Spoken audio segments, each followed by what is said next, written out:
Cool beans. What's going on, Tanimals? It is another edition of the Tanndemonium Sports Show here on Vendetta Sports Media Networks. Make sure you check us out on vendettasportsmedia.com or on all social media, Twitter, at media_vendetta. And just search Vendetta Sports Media on all your social media because we're on there. And we have some exciting things going on here in the land of the renegade sports fanatics and everything else that's awesome. And to talk a little bit about that, we have our Canadian salesman himself, Mr. I think the award is officially gonna be the Vendetta Maple Leaf Salesman of the Year award. Does that sound right to you, J Law? Jefferson Legal? Sounds good from me, Jefferson Legal. Yep. And hey, his last name is Legal, so that means it counts. But we have Kane Lander here, who is not only our writer, but he's also primarily our sales guy here at Vendetta. Kane, how the hell are you? How's things up in the Great White North? It's pretty fried right now, to be honest with you, especially in Ontario here. We're still in complete lockdown. So you're still in lockdown, eh? Yeah. Oh yeah. She's not so good up here. Yeah, just being a hoser about the COVID's being a hoser, eh? Oh, Doug Ford being a hoser, I'll tell you that. I'm so glad I can finally pull out my what the hell is that Rick Moranis movie called? Strange Brew accent. I'm glad I can pull out my Strange Brew accent for you. Oh yeah, as long as it's about the you can use whatever accent you want as long as you're making fun of Doug Ford and these stupid lockdowns. But anyway, things are good for me. I've got the got the home office that I'm sitting in right now, and then a home gym and everything like that. So I pretty much have everything I could ask for. Yeah. Obviously things are going well.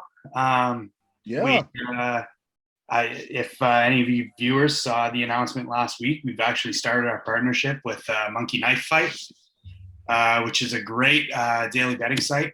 Super easy. I'm not a huge betting guy myself, but Monkey Knife Fight makes it really easy, and I've been using them for the past few weeks here getting this deal done. And just pretty much as soon as I learned about the company, just got on their app, and basically you go on there and you it's a daily thing, and you go on, you can, like, let's say a basketball game tonight, you can bet on guys. There's different things you can do. Like, for example, you can do like a more or less game where it's just, 2 players or 3 players or 4 players. And then the odds go up as you add more players into it. And it'll say things like Russell Westbrook, is he going to get, 14 and a half or more assists tonight? And you can pick like more or less than that. And then you just add on a few more players and bet however much money you want. I think it's like 3.5 times your money if you hit on 2 players, and then it goes up as you go to like 3 players, 4 players, all the way up to you can get 20 times your money back if you hit 5 players. So it's awesome. You can use our code Vendetta. That's VENDETTA. All caps, or there's links all over our articles and stuff like that where you there should be a card just as we're talking about this now. A card should have come up if I could edit it into YouTube properly. Yeah, for sure. So you can use that too and get on there, let them know that we sent you, or it's in the description, or go to the description below if you're watching us on YouTube, and you can click it there, or if you got to us via the webpage vendettasportsmedia.com, it should be at the bottom. It should be at the bottom of all of the description. Right.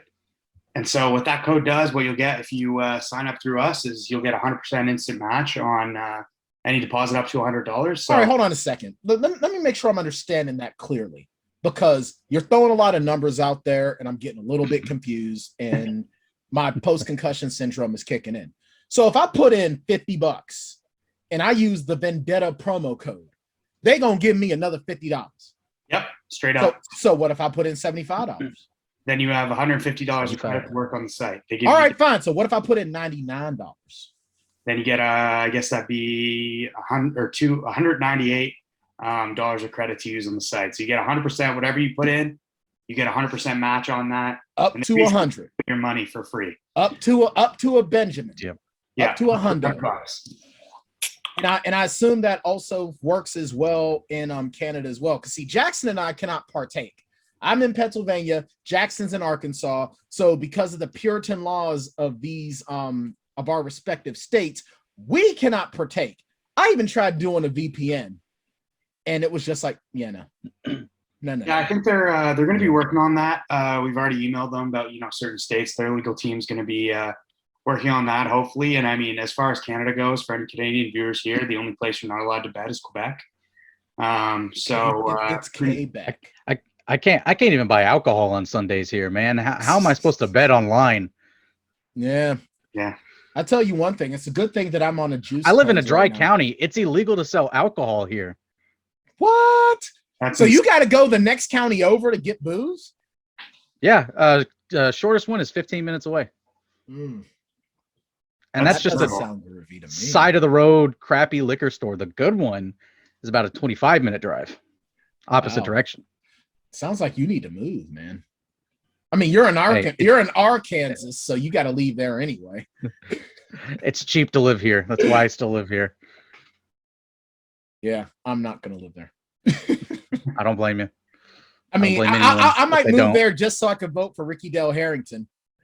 Oh, I've got a mini rant though when it comes to voting. So here in Allegheny County, where I live, which is where Pittsburgh is located, University of Pittsburgh, and blah blah blah. It's our primaries for our local elections of the county. I cannot vote in the primaries because I am not a Republican or a Democrat, so I cannot vote in the primaries. Like, the only thing I could do was vote on 4 things that they want to amend in the state constitution. It's like, but I want to vote in the primaries. Well, you can't. Why not? Because you're not a Republican or a Democrat. So you're silencing me because I won't walk line and step with the main 2, huh? Hey, you should come to Canada. We got a bunch of different parties up here. I've been playing. You know what? If I didn't have a 12-year-old in another state, I would seriously look into moving to Canada because Canada just seems like it'd be a lot more fun. I mean, it's a lot more fun if it's any year other than 2020 or 2021 with COVID. That's what she said. All right, so tell us a little bit more about a monkey knife fight, because see, I'm not really a online gambling type of person. So I deposit this money. So let's just say I have a lot of disposable income. I have no kids. I have no girlfriend. I have so much disposable income, it's not even funny. Or my parents are really, really rich, and I can just burn $100. So I put in my $100. They give me a $100 match of my initial deposit because I use the Vendetta promo code. Then what do I do? So then you'll go on. If you can get on your app here that I'll look through right now, maybe show on screen here. You'll load up on your app right here. Simply pick one of these games up top. Right now, there's not much other than hockey and golf and basketball, but in the fall, it should be ramping up a little bit. You pick your game. For example, I'm looking at the Washington-Boston game tonight. You can pick your game. There's a bunch of different ones. I'm not a big basketball or MLB or golf guy, so I keep it simple with the more or less. And but you can pick the more or less. You can do the rapid fire, which is basically just comparing different players against each other. So they'll say like, okay, this one's for points. Is Jason Tatum going to score more points than Bradley Beal, or is it going to be the other way around? You pick them. Same thing, two comparisons or 3 comparisons, and then the odds go up as you keep playing these games. So you click new game, pick what kind of game you want to play. It's as simple as, for this one, for example, you pick whether if you think Jason Tatum's going to get more than 32.5 points, you click more. If not, click less. Next guy, same thing. And then you simply make your bet. And whether it's, I think the minimum is $2. So you can go $2, $5, $10, I think all the way up to $200. And then at the end of the night, it's kind of like instant satisfaction, I guess. By about midnight that night, you'll know whether you won or lost, obviously, and have the money back in your account, and then you can withdraw the money or keep playing with it or whatever. Now, is there a charge to withdraw your winnings, or you get all of your winnings? Well, there is a minimum amount that you can pull out. Like you have to have $20 in your account to pull it out. Gotcha. So if I win $10, I ain't got gas money tomorrow. I gotta wait till I got $20. Yeah, exactly. So you can I think the minimum pull out is $20, and then but other than that, like anything above that, you can pull it out. Now, is there a way for us, because, and I'm actually going to bring this into some NFL talk, if you don't mind. Of course. And this is for Jackson, because Jackson is a diehard, and I feel bad because Jackson didn't get to talk a lot during last week's show, because last week's show ended up being all hockey. So all we had was the eye candy that is Jefferson Legal. So I don't know how that became my nickname, by the way. No idea. I made it up. Trey's even been calling me that. Trey has been calling me that. Because I mate it up. So it's a thing now. This is the first thing that I've made up that really became a thing. And I'm really, really proud of that.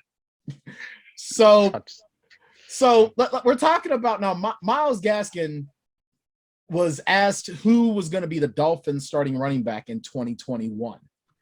And now he said that that's, quote, above my pay grade. Is there a way to bet on if Myles Gaskin is going to be the starting running back of the Dolphins? That's who the starting running back going to be?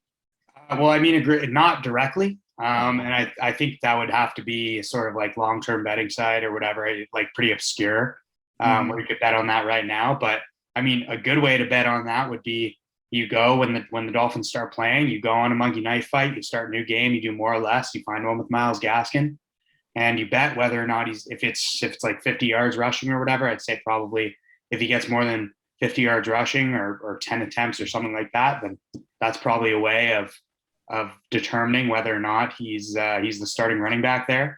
Okay. I mean, I like that. I think that's cool. Yeah, I'm sure Jackson Law, if he could play, he'd be betting that.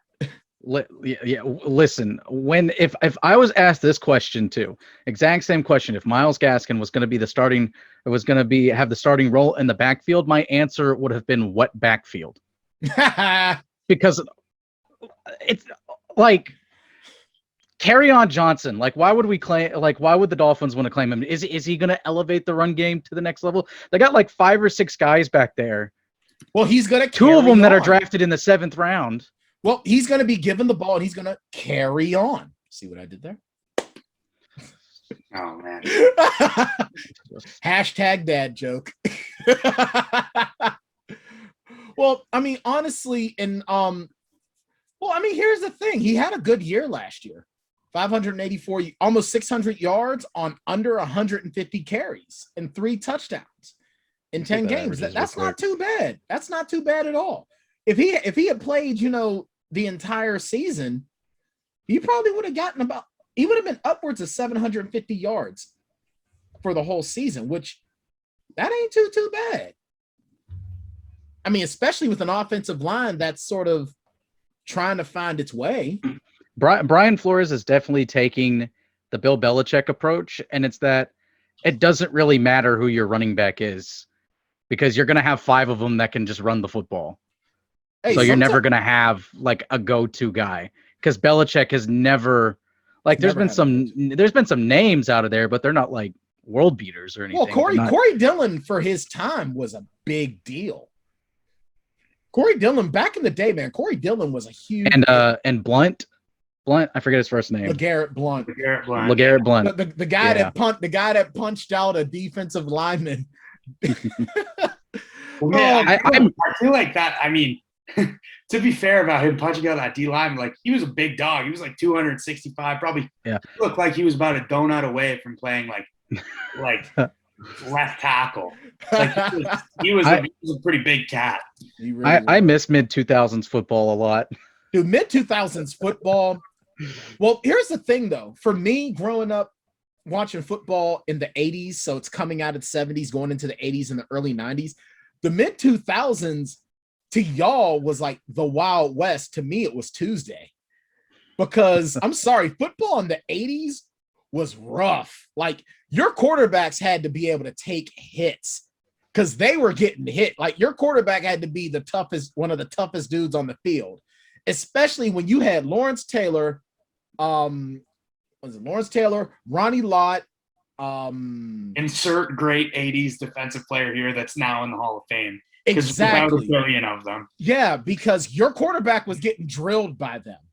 Like, I guarantee you, if Bernie Kosar was playing in the NFL today, he'd probably be the best quarterback there because he would take hits and laugh at you.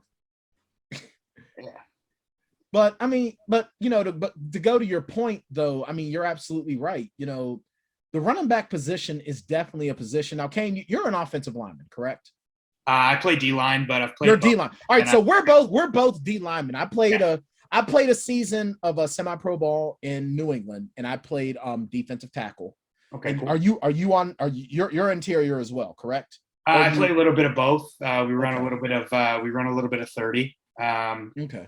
For my team, so I play a little bit of weekend too in the 30 front, but yeah, I'm mostly interior, 3 tech mostly. All right, yeah, because I was we played the, I think we played, if I remember correctly, we played 4-4. So Mm-hmm. I was one of the interiors. Yeah. And crap, where was I going with this? Oh, we're starting to talk about the running back position as a whole. Mm-hmm. The running back position is nowhere near what it used to be. Like you can't just, it's hard to rotate in defensive linemen. Yeah. Because we get used to each other on the line.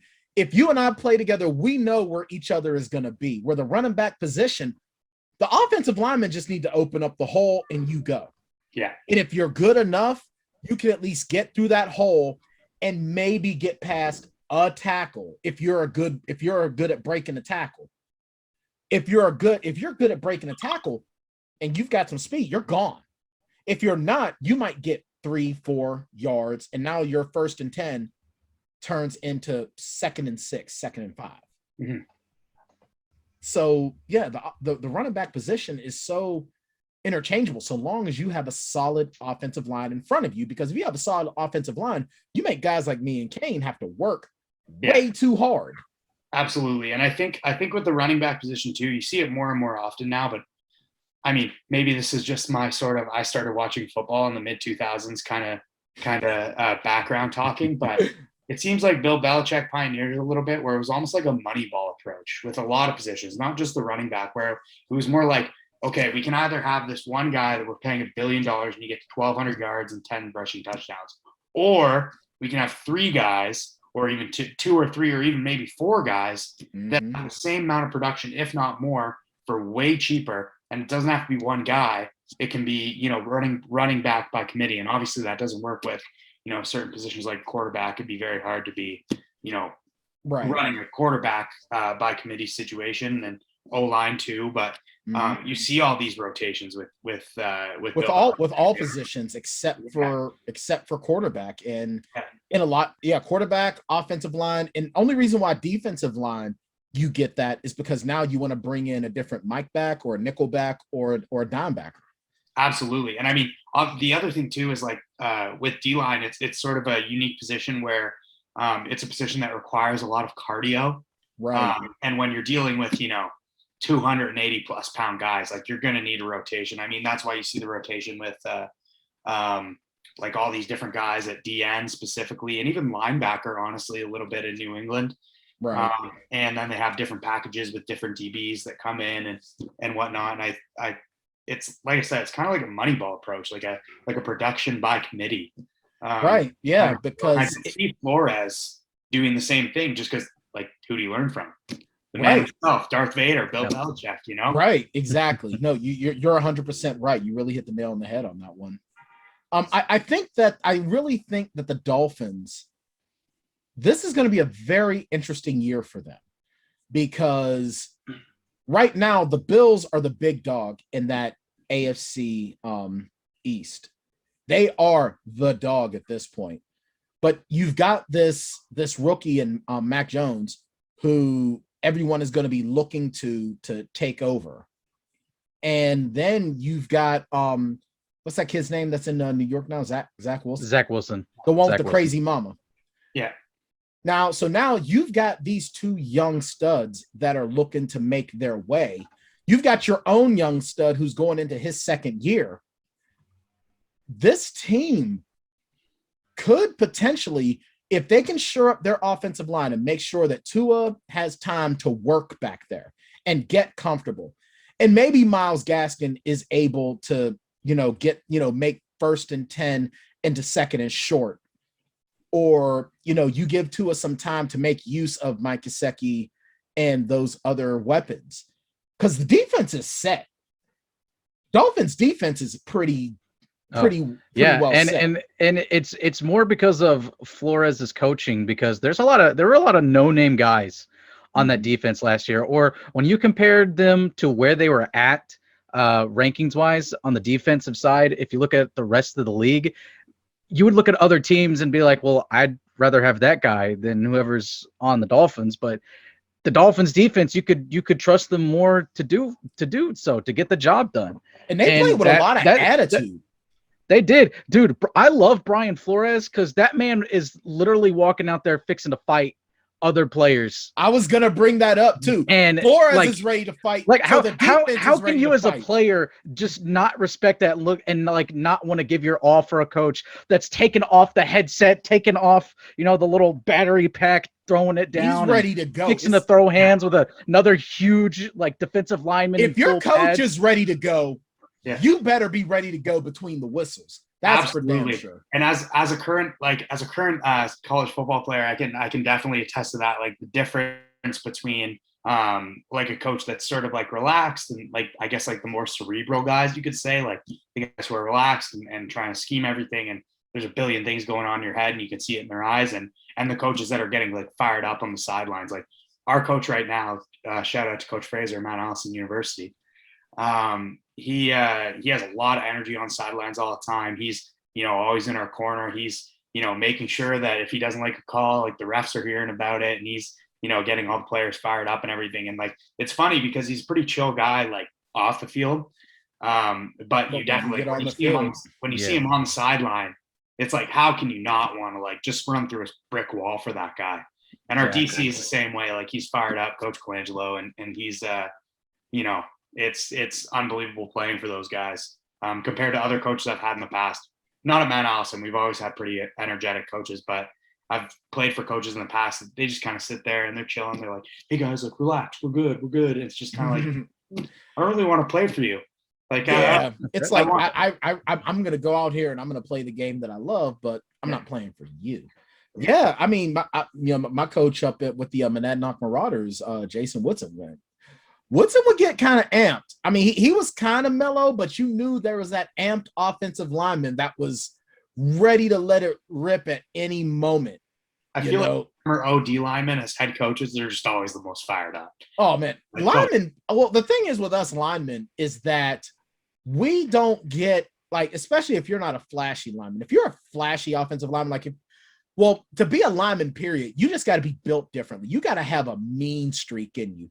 You got to have that switch that flips in your head where you want to be hands-on with another human being and be ready to fight. Yeah. Because no matter whether you're offense or defensive line, that's what you got to do. Yeah. And it's a street fight in those trenches, like every single snap. Oh, especially if you go to the ground. Yeah. Oh, it's dirt. See, I don't like conflict. I hate conflict. Like if I feel that something ain't right, I'll say something, but when things start turning into conflict, it's not in my first nature. Like I have to be pushed to get to being really, really in your face. Yeah. But something changes when I put on those pads and I get into the game. It's like, oh, I'm going to light you up. Yeah, I'm the exact same way for sure. I'm not like, if you ask anybody I know, I'm not a super confrontational person. Mm-hmm. But I mean, like you said, as soon as you get in the field, like something switches and you get into a different mindset for sure. Absolutely. But Brian Flores is awesome that way. Like watching him on the sideline, I can't say too many nice things about Brian Flores as a Patriots fan. It kind of hurts me a little bit. See, I liked you until you said that, King. I liked you until you said that. I hate the Patriots. Yeah, but I love Cam Newton. I love Cam Newton. See, we're the opposite then. I love the Patriots. I dislike Cam Newton. I lived in New Hampshire for 10 years. I hate New England. I hate Boston sports. I hate all of Boston sports, like every little bit. I'm even mad at myself now that I rooted for the Red Sox to break the curse. Yeah. And when they won, because I loved Pedro Martinez. But looking back, it's like I still love Pedro. I just hate the Red Sox.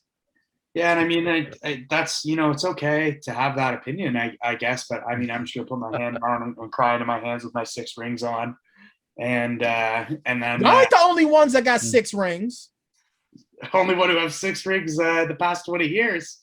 Best dynasty of all time, baby. Patriots represent. You know what? I'm telling you right now, you get the best of the Patriots teams against one of those Steelers 70s teams. We slapped the hell out of them. Are you kidding me? Oh, shiznit. Oh, Tom Brady ain't making it out that game in one piece.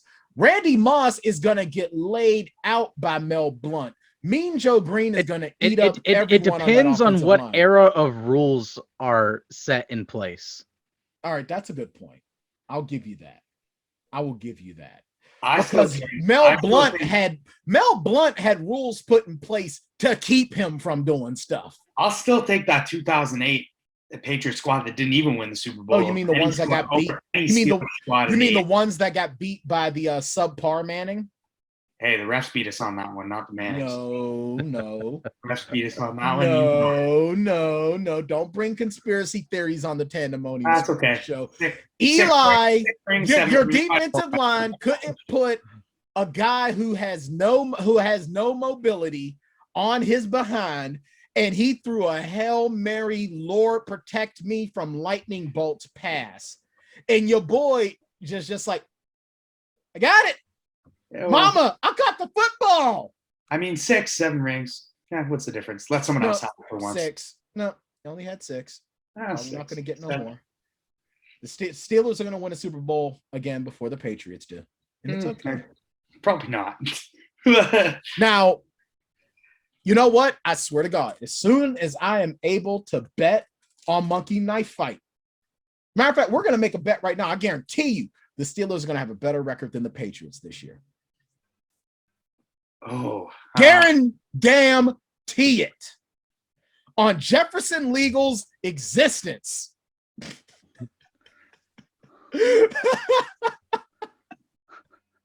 I mean, 6 wins is more than 5 wins. Where you at? Where you at, Pats fan? Where you at? I'll put this provision in. Okay. If Cam Newton starts,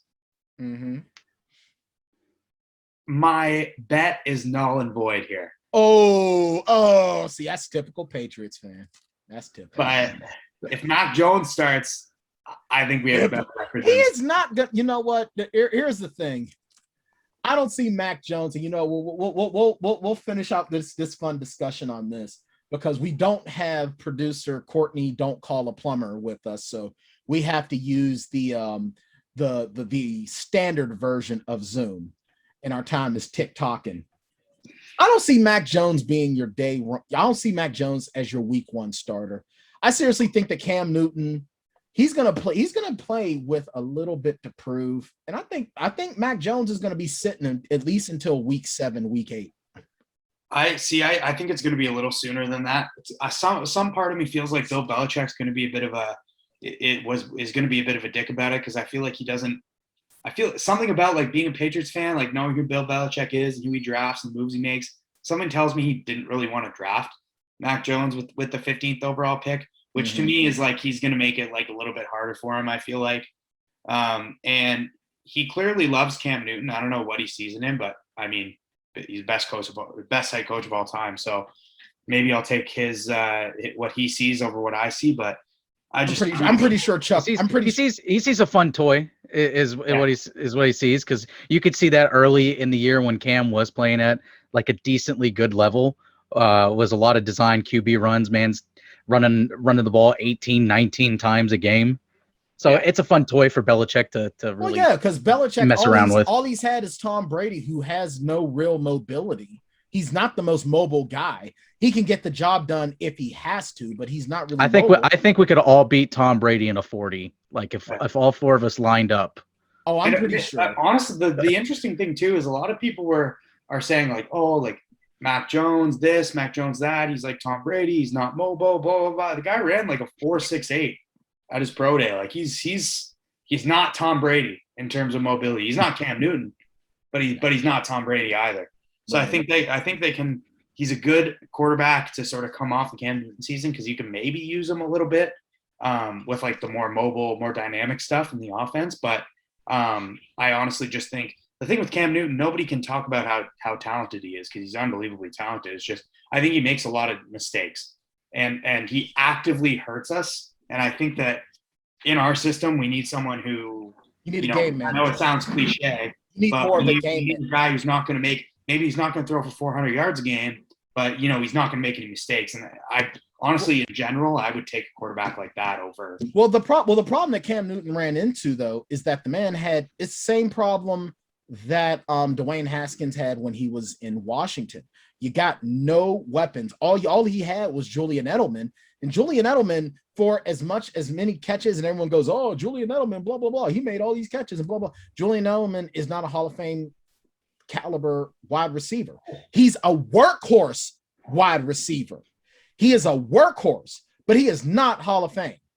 And when he's all you've got, I'm sorry, you can only will yourself open, but so much. As these DBs get younger, faster, stronger, you get older, your body starts breaking down, and you start to slow up a bit, you can only will yourself open, but so much. So when all you've got is an aging, falling apart wide receiver, I mean, yeah, you're going to make mistakes because you're trying to win every game on that throw. And yeah, I said what I said because Hines Ward's numbers are better than Julian Edelman's. I wouldn't sit here and say Hines Ward isn't as good as Julian Edelman. I would. Hines Ward is better than Julian Edelman. Yeah, that's not something I'm going to argue. I mean, I'm not taking away from Julian Edelman because the guy willed himself to be a great wide receiver. He willed himself in every game he played in. He played with will and passion. Unfortunately, will and passion don't put you in the Hall. I think he will be in the Hall eventually. Oh, they'll put him in the. You know what? He'll make the Hall in his final year of eligibility. And I honestly think that it's mostly just because he won a ton. Like there's not a whole lot of receivers that have won as many Super Bowls as Julian Edelman, and he's got an MVP. He's got the Super Bowl MVP, and he's got a Super Bowl MVP on his. And he was. I honestly think the reason he'll get into is because of his performance in that great comeback win against the Falcons. I think I can agree. We can definitely agree on that. That's definitely something. It's the guys who go in the Hall are guys who have iconic moments. I think. Mm-hmm. I think a lot of things to do in the NFL, especially with rewards, are mostly to do with when you have that what you can latch on to. So that's like definitely like a marketable moment. That's definitely a moment you can put them in there for. Like I always say, to get in the Hall of Fame, you have to have a picture they can put next to your name for it. Exactly. The picture is him making that ridiculous catch in double coverage to start that comeback that I was excited about. Absolutely. So I think he'll be in the Hall for sure. I don't think he's first ballot. No. All right, Kane. Where can folks find you on social media? Are you you're still doing some writing, right? Real quick, you're doing some writing. Not so much in the summer anymore, but I will be starting up again probably when school starts. All right, cool. Well, Kane, thanks so much for coming on, talking a little bit of monkey knife fight, talking some NFL. We went way over. See, this is why we need to have Courtney. We went way over. We've done I think we've done I think we've done almost 2 segments worth of talk just on these topics alone, which, hey, I'm cool with it. It's just that now we have to break up our next talk segment, Jackson, so we can get all the rest of our ads in. And you know what? Yeah, but you know what? Before we end out, I will say, make sure you go to monkeyknifefight.com, or if you're on your mobile devices, go to your either Google Play or your Apple Store, download Monkey Knife Fight. When you build your account and you go in there and you make your first deposit, make sure you use our promo code Vendetta. We'll be back on the Tanndemonium Sports Show here on Vendetta Sports Media Network. Yeah, we'll be right back. The following broadcast is brought to you in association by XP Coffee Company. XP Coffee Company is the fresh brewed coffee made for gamers by gamers. Get amazing flavors like Choco Loco in 8, 12, or 16-ounce bags. Or level up and get Illusion, Isolation, Nightmare, or the Majestic Throne blends in light, medium, or dark roast in whole bean, coarse French press, drip, or fine espresso in 12-ounce, 16-ounce, or 2-pound bags. Wow! Shipping worldwide. If you're in the US, go to usa.xpcoffee.co. If you're in Europe or in the UK, go to www.xpcoffee.co. XP Coffee Company, for gamers, by gamers. The following is brought to you in partnership by Symbol. Symbol is a new sports marketplace where you can trade shares of professional teams like stocks. You love sports. You interested in fantasy sports without the weekly annoyance of fantasy league upkeep? Then Symbol's the app for you. With Symbol, fantasy sports is going to a whole other level. How it works is simple. You buy Symbol shares for your favorite sim teams on the app. When your sim team wins, you get automatic cash deposits, and you don't lose any money when they lose. That's it. So if you follow trends across football, basketball, and baseball, and you think your team is a sleeper, simply invest in your favorite sim teams on Symbol and watch your virtual portfolio prove you right or wrong. And if you want to get in on the action right away, Vendetta Sports Media's got you covered. Go to symbol.app/Vendetta and use our exclusive promo code Vendetta, and you'll get a $10 bonus when making your first deposit. Symbol, taking fantasy sports to a whole other level. All right, we're back here on the Tanndemonium Sports Show here on Vendetta Sports Media. That was some good talk we had there with Kane as we discuss our new partnership with Monkey Knife Fight. Very excited. Yeah. Very, very, very excited. Hopefully my state will legalize online gambling, and then I will immediately sign up using our promo code, of course. There you go. But now let's talk a little bit about the NBA playoffs. Now we spent all of last week, Jackson. We talked the NHL playoffs. Now we're coming back into your forte.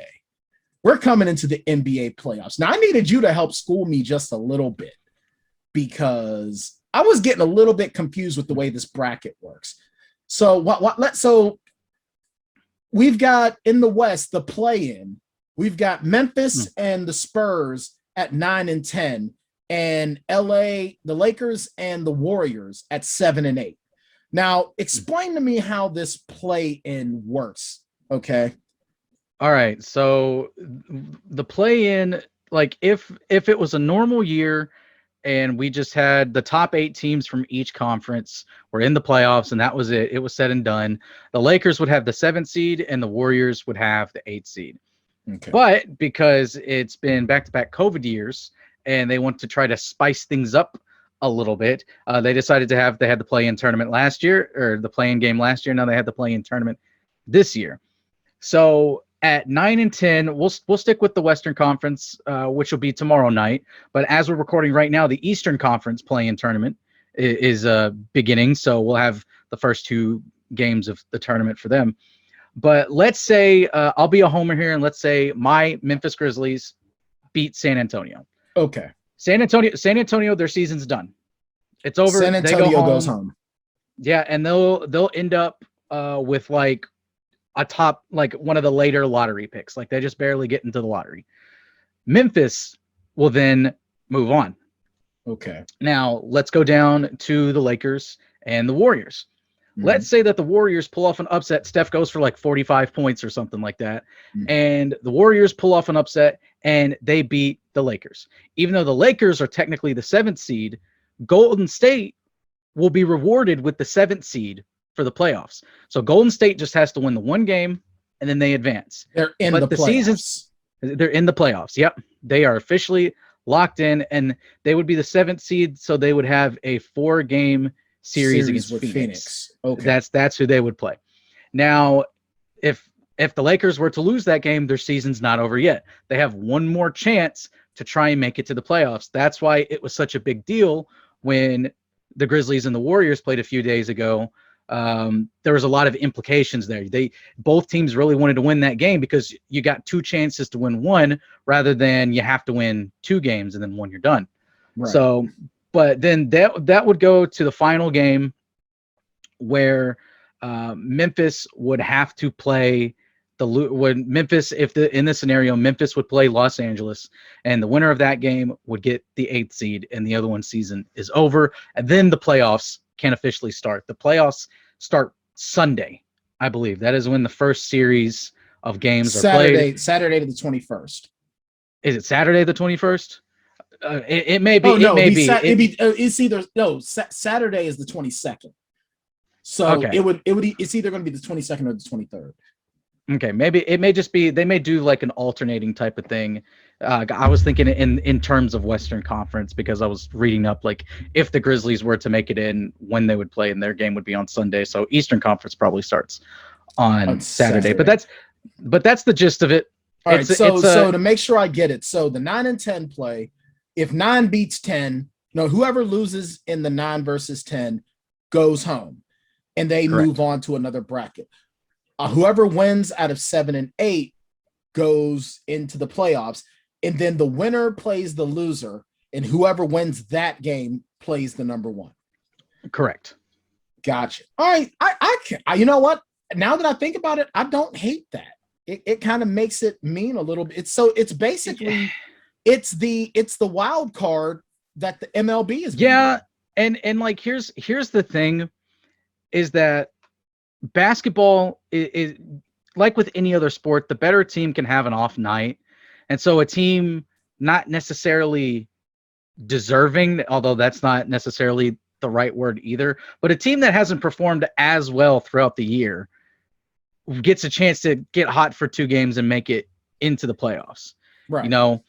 If it were the case like this year, you would have last year in the Eastern Conference a 33 win team with an opportunity, or like not even a 33 win team. It was a really short season last season. You'd have almost less than a 30 win team have a chance to make the playoffs. And it's like, do we want like a 29-30 win team to win 2 games back to back because they get hot and they're shooting well, and then they go play the number 1 seed? They go play like 50 win Philadelphia. That's not going to be fun. And then I've seen other people, because they're talking about the Golden State and Memphis game, it's like, oh, it means so much because of the seeding. If this was a regular season, it would have meant more, because winner of that game gets the 8th seed and the other one would have stayed at home for the playoffs. Right. But Memphis, kudos to them, and to San Antonio too. They all hung in there with Golden State and Los Angeles, and even Portland. Portland just barely made it to the 6th seed, where they don't have to play in the play-in game. They played close all season long. And so it works for this year, but going forward, I don't want to do that, because when they say, oh, it has a meaningful basketball at the end of the season, well, in the Western Conference, you always have teams that, like, the 8th seed is decided by 1 or 2 games, and there's 4 teams vying for that 8th seed. I would think spot. I would think Eastern Conference or Western Conference, your 6, 7, and 8s, they got to play hard. And then even your top ones, your 1 through 5, has to play to make sure they can maintain their seeding. So, I mean, come on now. Yeah, and look at, which, I mean, I understand that LeBron and Anthony Davis got injured, but they took plenty of time off leading up to this point too, trying to play the system like they always have been, and they're in danger right now. LeBron proved to me once again why I can't stand him. Because all he does is whine. Anytime something don't go LeBron's way, he whines. He was fine with the tournament when his team was higher the top seed. Yeah. Yeah, when they were nowhere near it. And then here they are, and he's like, someone should get fired. It's a stupid idea. LeBron just needs to shut his hole. I mean, come on now. LeBron, seriously, when the rules benefit you, they're the greatest thing since sliced bread. But as soon as those rules ain't going your way, now you want to complain. Come on, man. Yeah. LeBron gets on my nerves. He really does. Like, I was on team LeBron for like 5 minutes, and now I just want to slap him again. For as big and as strong of a dude he is, that man flops like crazy. He got a warning in a game against the Grizzlies. He got a warning for flopping. Him and Kyle Kuzma both got warnings for flopping. And see, we talked about this how egregious of a flop it has to be for the NBA to send a warning to their cash cow, to LeBron James, the face of the franchise. I'll tell you the truth. In the last segment, we talked to Kane, and I was talking about how, football in the 80s and into the 90s was way tougher and meaner than it is now. Same thing with basketball, man. Same thing with basketball. And that's why I say, man, LeBron, if he had to go back in time and play in the 80s or the 90s, it wouldn't work because he spent so much time whining. Even like if it was like just before he came into the league, it's like he came into the league and he played well, but that was kind of like the transitioning period, right? When all the tough guys were getting older. Yeah. The tough guys were getting older and they were sort of getting phased out, and the physical play started to go away. Yeah. So tonight, as we're recording this on Tuesday, the 18th, Indiana and Charlotte are playing, and the winner of that game goes on to they'll play the loser. They'll play the loser of Boston and Washington. The winner of Boston and Washington will go on to play the Nets. And I mean, honestly, I wouldn't mind seeing a you know what? I seriously think that the Hornets might pull it out, and they could go on to play up against the Sixers. It's going to be tough right now because there's 4:30 left in the third and they're down 29. Never mind. Never mind. See, that just goes to show. I know. No, I mean, the Hornets are a good team. The Pacers are they're one of those teams. And the Pacers are even down with one of their better players tonight and probably will be for the rest of the playoffs. If they make the playoffs, or even if it's just the next play-in game to see if they try to get into the playoffs. I'm so mad right now because I'm trying to give the Charlotte props, and you're like, yeah, they're down 29. Oh, okay. Yeah, it's 90-62 right now. Well, I'm an idiot. That just goes to show I'm an idiot, and I'm not keeping up with anything that's going on. Hey, yeah, man, I'm just a talking. Almost a 30-point game, and there's still a. Yeah, they're such a great team. Wow. Yeah, you're an idiot, Brian Tann. You're a damn fool. Yeah, and I'm questionable. I would say Trey's Celtics tonight, but he's pretty much abandoned them. He's no longer a basketball guy. Hockey guy Trey is a fair weather. Yeah, hockey guy Trey is a fair weather NBA guy. Yeah. So who do you have coming out of the East, and who do you have coming out of the East and the West to play in the finals? Who do you have? Out East, I've got the Nets. I mean, I think it's incredibly hard to stop them. The only reason why they have the 2 seed is because they've really kept their guys out a long time. And we've seen a lot of injuries this season to some major stars, and they were no exception. Like the final game of the year was like the 8th time that Kyrie, KD, and James Harden had all played together. It's nuts. But if all 3 of them are healthy, I think it's really hard to beat them. And I originally had the Lakers coming out west, but they're hard to gauge right now because of LeBron's ankle. He re-aggravated it in the last game of the season against the Pelicans. He had to leave because he messed up that ankle again. So I don't know. And there's no way the Lakers are going on a championship run without LeBron. They may make the playoffs. They may put up a fight in the first round, depending on who they play, but they can't. So I think the next best team would be the Clippers, but like a scary dark horse team I would be the Nuggets because of Nikola Jokic, strictly because of Nikola Jokic. But it almost doesn't matter to me who makes it out west because I still have Brooklyn winning the title. Fair enough. See, I don't watch enough to be able to make a prediction, but I'll make one. I'm going to say Phoenix and Brooklyn. Brooklyn in 6. Yeah, I have been seeing that Phoenix is playing some really, really good ball. Devin Booker is just the guy's a stud. I do the like most excited that Phoenix fans have been in a long time. the West is so hard right now to figure out who's going to come out of it. It's kind of like That's what she last said. year with the it's like last year with the East. It's like last year with the East. You didn't know who was going to win the East and then play what most people thought would be one of the LA teams in the finals. But now this year, it's like the West is kind of open. It just kind of depends on matchups. And the Utah Jazz, they're down Donovan Mitchell. He's been out for a while. He's out for the rest of the season. And even the Denver Nuggets, a team that I really like, and I love Nikola Jokic. They're out their point guard, Jamal Murray. He got injured also a couple weeks, maybe a month or so back, and is out for the year. So I could easily see Phoenix walking out of it too. And I don't hate that pick of Phoenix making it out west. Mm-hmm. All right, guys, we're going to take a break since our first segment went a little bit long. This one's going to be a little bit short. We don't have producer Courtney, Don't Call a Plumber, with us tonight, but she'll be back with us next week. So when we come back, we're going to talk a little bit about the 2021 Hall of Fame class, as well as some of the guys that the Knicks should trade for. We're going to try to squeeze those in together in our final segment here on vendettasportsmedia.com. Please ensure that you go to our Patreon, patreon.com/vendettasportsmedia. Every little bit helps. We've got a lot of big things going on, and this summer is no exception. The Tanndemonium Sports Show is going to be going live every Tuesday starting in June.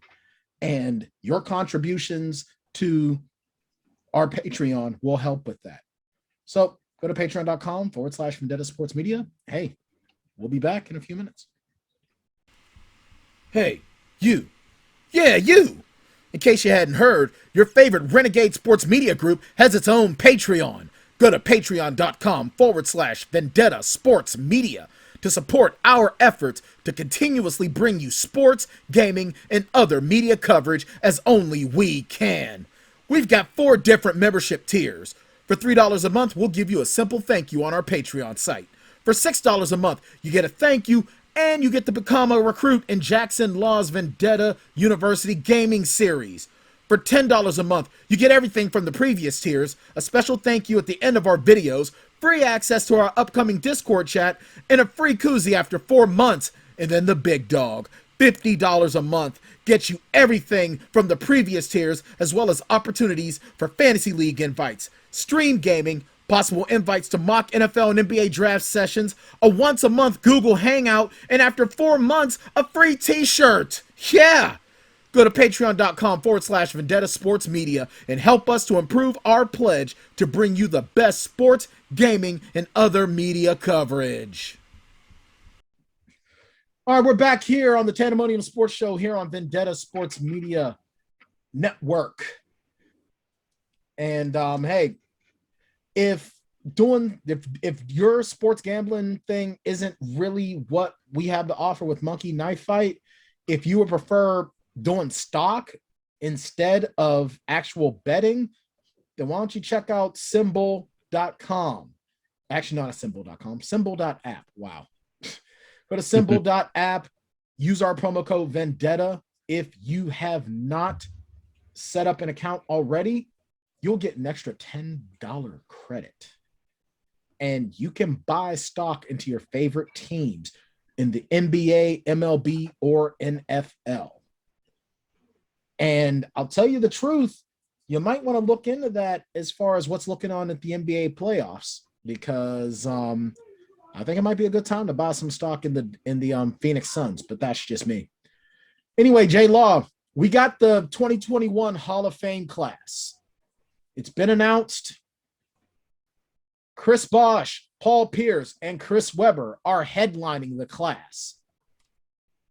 And I mean, I'm okay with that, but I really, really wish that our first Black NBA head coach, Bill Russell, the man that has more rings than anybody in any sport, his name should be headlining. And I don't want to hear anything about, oh, it's generational and blah, blah, blah. Bill Russell of his era could come into any era and dominate. Yeah, I think it's just more of the fact that The focus is always on players, unfortunately, and Bill Russell already is in the Hall of Fame, has been for a very long time as a player. This is specifically just Bill Russell, the coach. They're kind of treating them as two separate people. And like, honestly, it's like there's some good players in here, some well-deserving, but it's just kind of like, it's kind of a weak class compared to the one we just had. Like, but how can you beat like Tim Duncan and Kobe Bryant? Like, how do you don't like those are top 10 players in the history of the league. And Tim Duncan, severely underrated, by the way. People comparing Anthony Davis to Tim Duncan, that need is to just stop. an insult. It's an insult. Absolutely need to stop. It is an insult, and you show how young you are, and you show your ignorance for basketball history. Exactly. Okay, so I don't even really watch the NBA all like that anymore. But even I know that to compare Anthony Davis to Tim Duncan is just wrong. Don't do it. Like, what are you going to do next? Are you going to compare Anthony Davis to Kareem Abdul-Jabbar next? Don't do it. Don't do it. But I mean, like, there's some other great players in here, like Chris Bosh. I agree, Hall of Famer. His career was just cut short, unfortunately, because he had the blood clots in his lungs. So, and again, people saying that Anthony Davis is the best teammate that LeBron has ever played with. Chris Bosh and Dwayne Wade would like to have a conversation about that. Paul Pierce, 10-time All-Star Finals MVP. You can't speak against Paul Pierce. He needs to have something about the poop game in there, because so do you know that story? No, I don't. It's a big playoff game, and he gets wheeled to the locker room because they think it looks like he has a really bad injury, and then he comes out later and he does fantastic. Well, it turns out he just needed to go poop. Yeah. He didn't hurt himself. He just really had to go. Hey man, sometimes you just gotta let it. Hey, you can't drop a deuce on the court. That'll be on Sports Center. Yeah, not like football either, where you can like wear an adult diaper and get away with it. Yeah. And then, like, when we were talking about tough guys, Ben Wallace is really like one of the last tough guys that's been in the NBA, like traditional tough guys. And absolutely, it's ironic that he was with the Pistons during that same time too. He did more. He did more defense than anything else, more defense than scoring, and he really worked it. Yeah, but then Chris Webber and Jay Wright, two guys that are big in the NBA circles. Tony Kukoc getting in is pretty cool. Yeah, it is. I was kind of taken aback by that, but that's like the international committee or whatever. So they used to call him like the Michael Jordan of Europe or whatever. And then Michael Jordan and Scottie Pippen made him look so bad in '92. They made him look horrible. Yeah, but then he came over and he was balling. He was hitting big shots. Yeah, when Jordan was gone and Pippen was hurt, he was the guy they leaned on. Absolutely. I mean, like I said, you're absolutely right. This year's class isn't a bad class. It's just that last year's class was so good. Yeah. But I mean, you know what? Everyone that's in this class is more than deserving. So shout out to them. That's awesome. And you know what? Let's talk a little bit. We got to go to a Chris Beck, new guy here with a Vendetta. Chris Bagdonis did a little bit talking about the New York Knicks.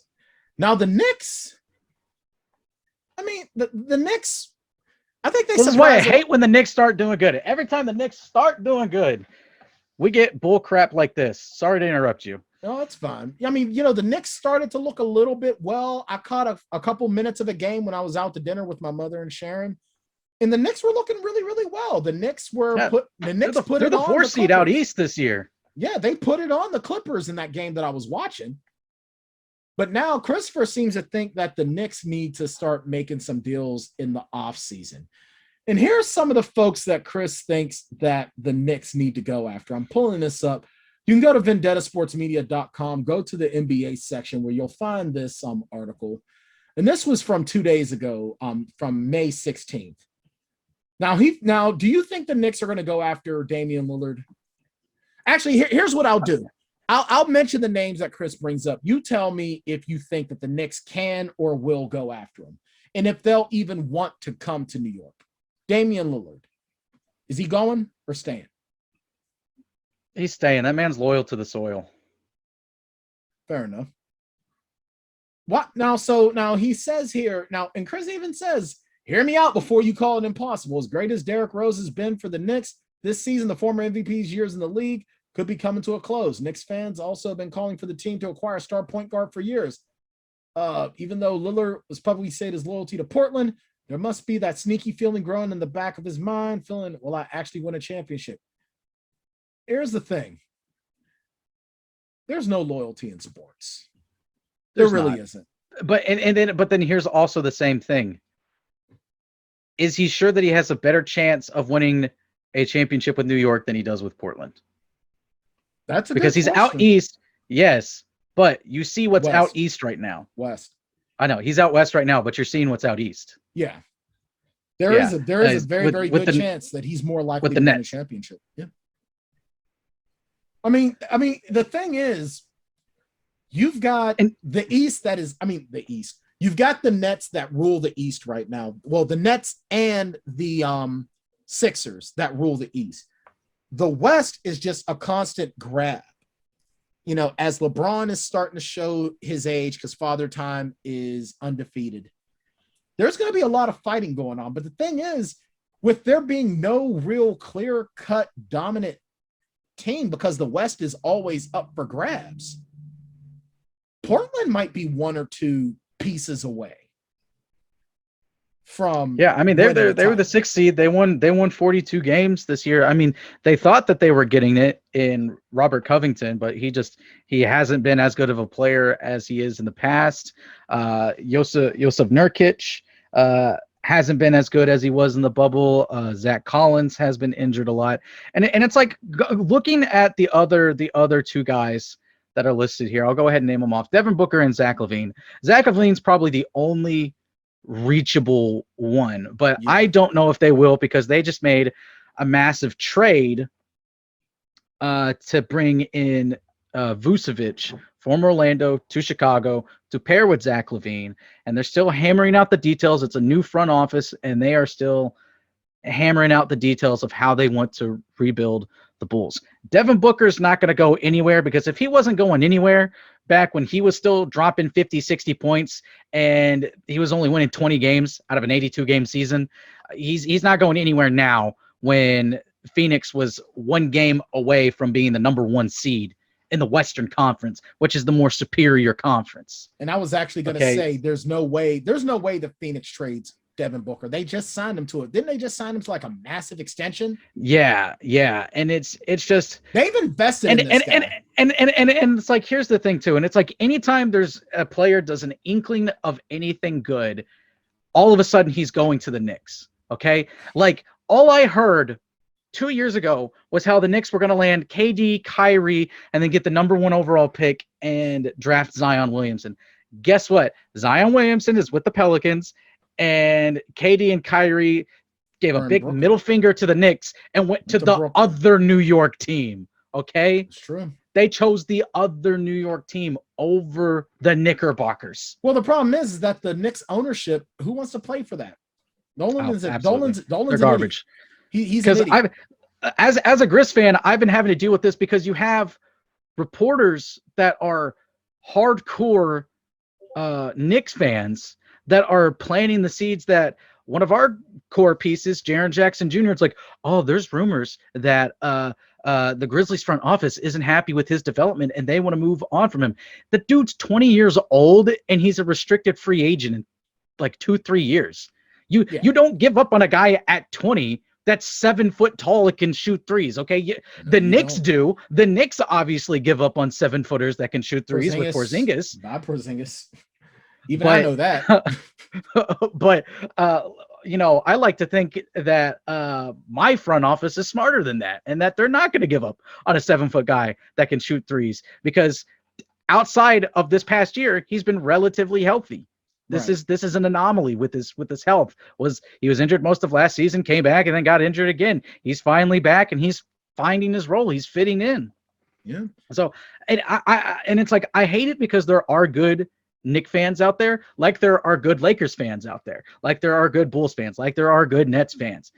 But it is just the the loud minority that ruin me and my happiness, because I love the Knicks team. I love Tom Thibodeau as a head coach because he is a defensive-minded head coach, and he's got all these youngsters that weren't doing anything last year. He's got them as a top 5 defense in the league, number 1 in most categories across the board, and that's why they're the 4th seed. I love my 2K player that plays on the Knicks because Tom Thibodeau is the head coach.